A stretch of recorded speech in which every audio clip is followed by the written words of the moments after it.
Welcome back from the break. You're watching Newsx and I'm Avri Jindal. Days after Cyclone Ditwah ravaged the tropical island of Sri Lanka, satellite images have now emerged showing the amount of destruction caused. Thousands of people remain displaced from their homes. Devastating visuals from before and after the cyclone show a sharp contrast, with entire cities flooded, houses washed away and villages completely drowning. What used to be a green stretch has now been covered with muddy water.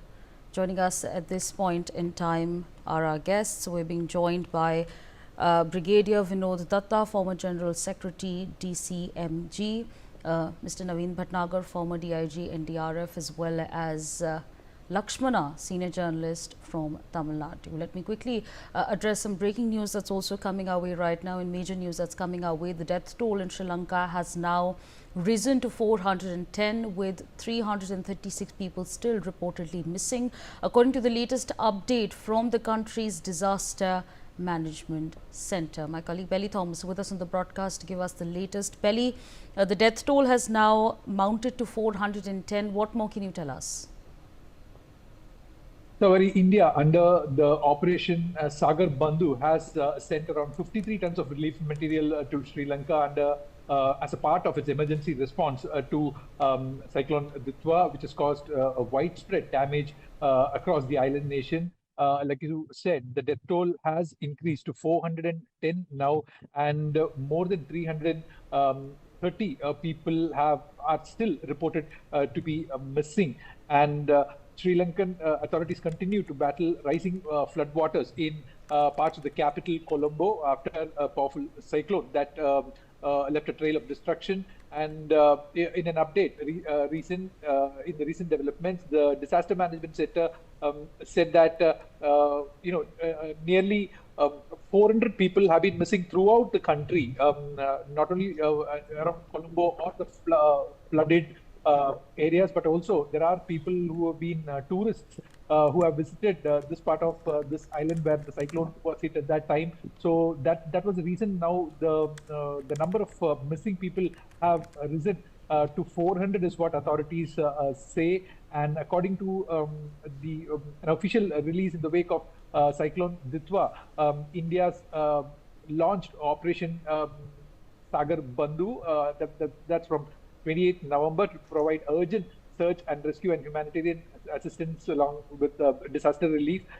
So this is what we get to see the latest in Sri Lanka, where it has Cyclone Ditwah had wreaked havoc, and the country, the island nation, is still limping back to normalcy with the help of our NDRF personnel who have been engaged in finding out those who are missing.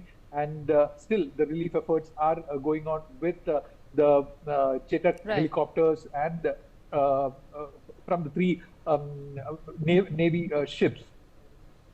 All right, Belly, stay on with us. Let me quickly rope in Brigadier Vinod Datta into the conversation. And sir, of course, we now have the death toll that has now risen to 410. 336 people are still reportedly missing. India is, of course, trying to do its best over here by sending humanitarian aid. Our NDRF teams are also there on the ground helping in rescue and relief operations. What do you make of the devastation that's been caused and the rescue operations that are simultaneously taking place? Well, India has always been a very big player as far as humanitarian assistance or disaster relief operations are concerned. And we always live up to our policy, neighborhood first.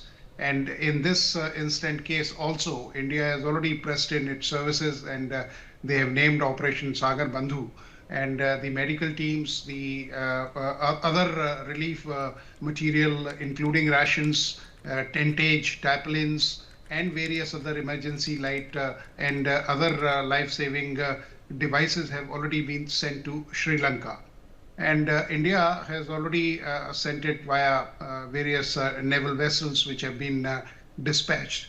The only problem which we visualize is that the weather should, hold, because if the weather doesn't hold, then the relief and rescue operations get, hampered very badly.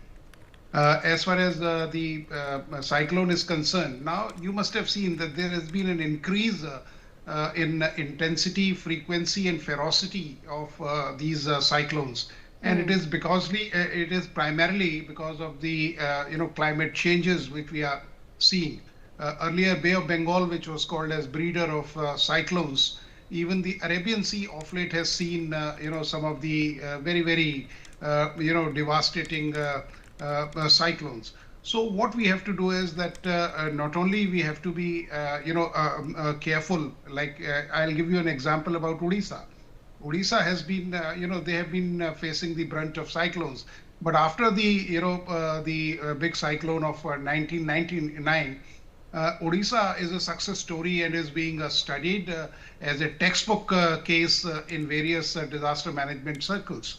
So what Sri Lanka has to now find out that yes, they should devise such method. They should have relief centers. They should have early warning centers. Like Odisha, if you see from Kendrapara to Jagatsinghpur, I mean, there are so many shelters which are there. And this has really resulted in a loss of life to a great extent.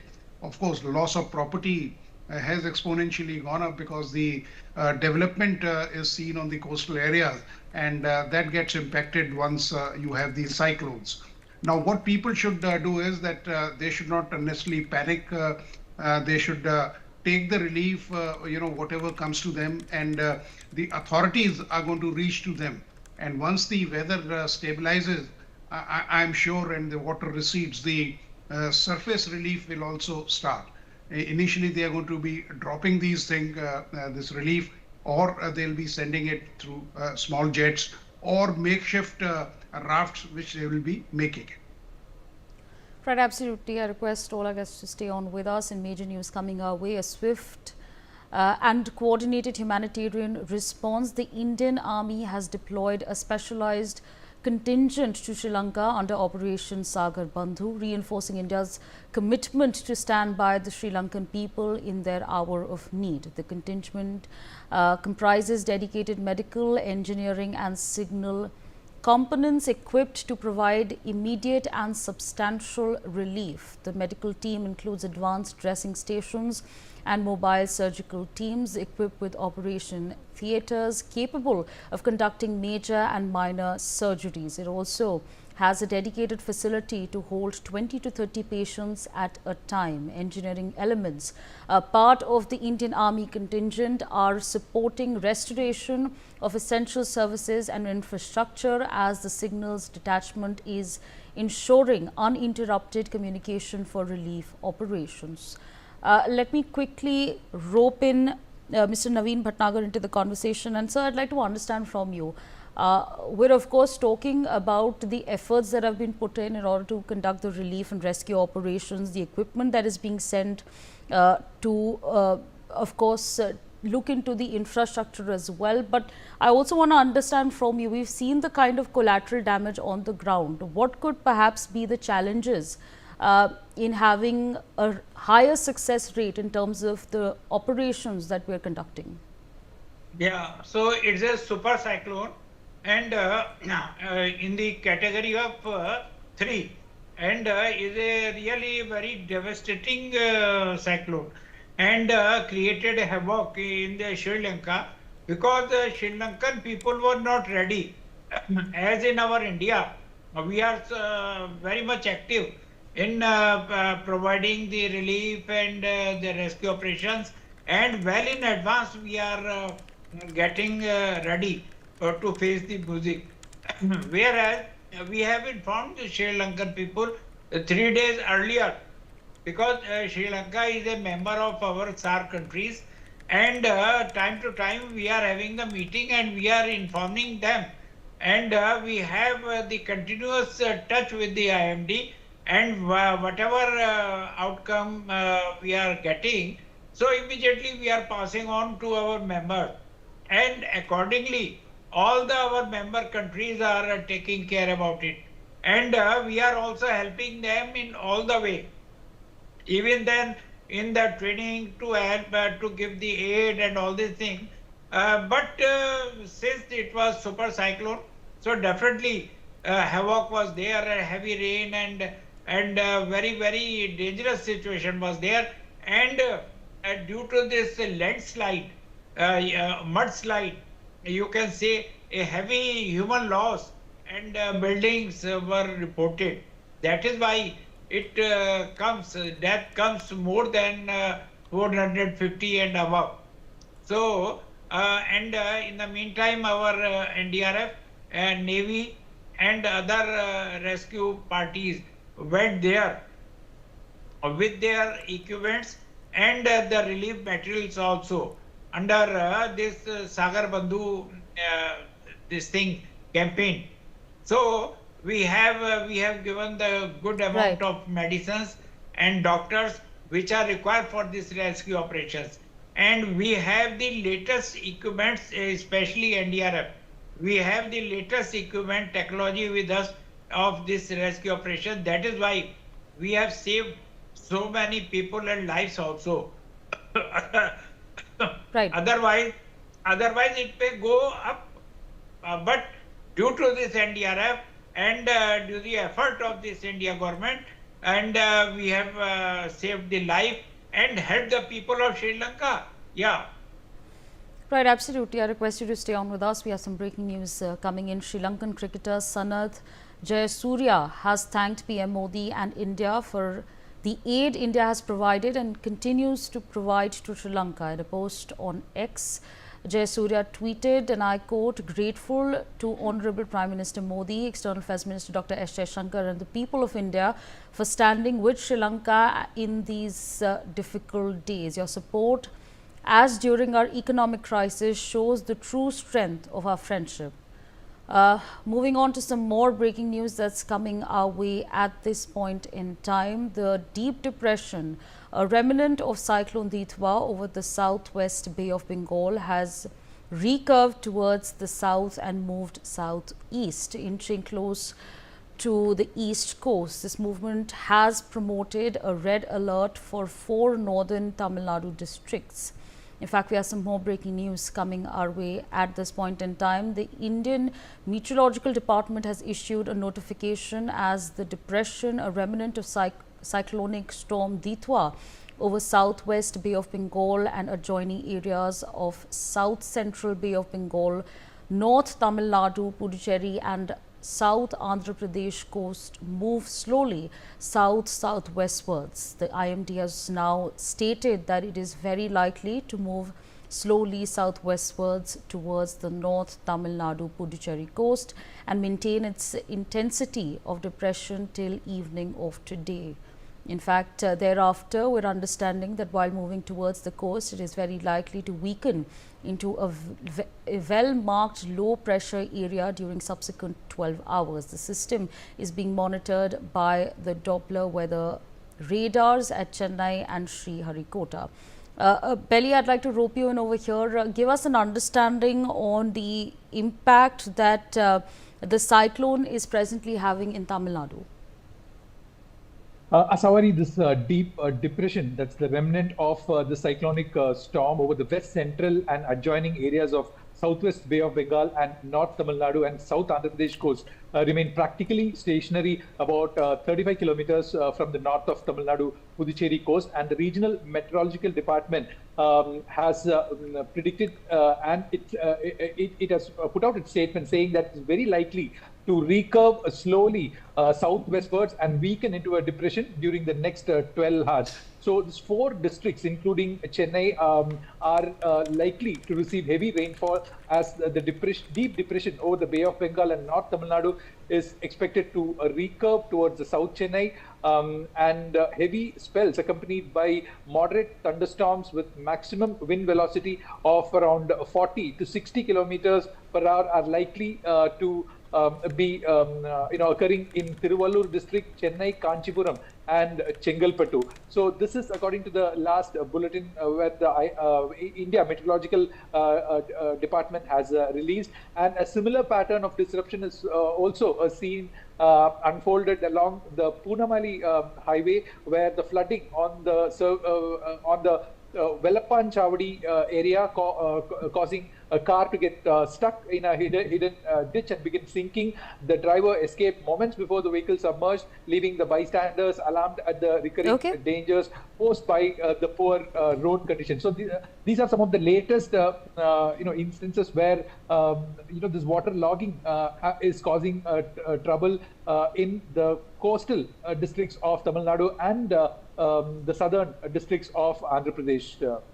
Savari. Right, absolutely. I'd like to rope in Mr. K.V. Lakshmana into the conversation. So I'd like to understand from you, could you help us understand the kind of an impact that Cyclone Ditwah has had in the past couple of days in Tamil Nadu?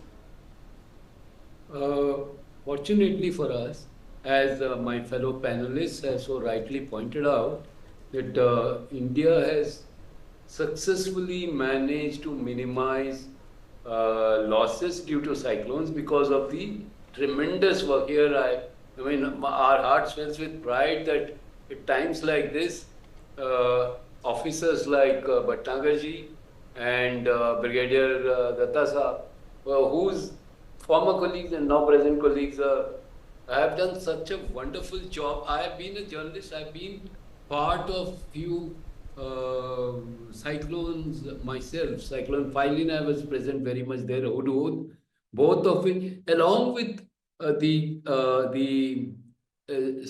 efficient management of disaster management systems, plus the technology that India has managed to use so successfully, and the early warning systems, and already the standard operating procedures are there.